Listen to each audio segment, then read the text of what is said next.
calling for going when you don't know exactly what the destination looks like, starting when you don't know what the end result will be.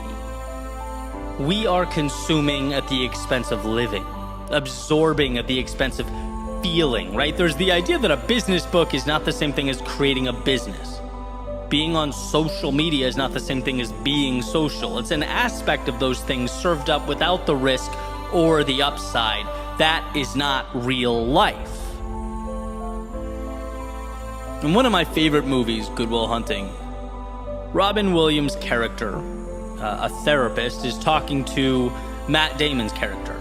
He plays this brilliant young man who has, a photographic memory. He's read every book in the library. He's a genius.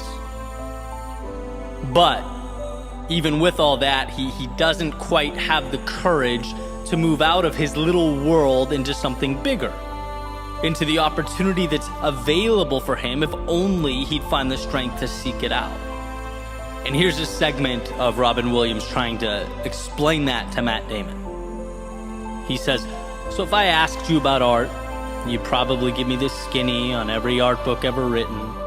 Michelangelo, you know a lot about it. Life's work, political aspirations, him and the Pope, sexual orientation, whole works, right?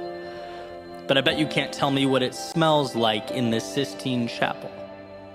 You've never actually stood there and looked up at that beautiful ceiling, seen that. If I asked you about women, you'd probably give me a syllabus on your personal favorites. You may have even been late a few times, but you can't tell me what it feels like to wake up next to a woman and feel truly happy. You're a tough kid. I ask you about war, and you'd probably throw Shakespeare at me, right? Once into the breach, dear friends. But you've never been near one. You've never held your best friend's head in your lap and watched him gasp his last breath looking to you for help. I look at you. I don't see an intelligent, confident man. I see a cocky, scared kid." And the quote goes on, but the idea is a powerful one. And one of the reasons I've rewatched that scene over and over, it's not that he's trying to belittle the character. He's trying to help him explore the depths of his own personality, his needs and desires, trying to arm him with the understanding that he's strong enough to move beyond the walls he's built around himself, that all that knowledge he's obtained and acquired is meaningless unless he gives it life. Knowing isn't enough.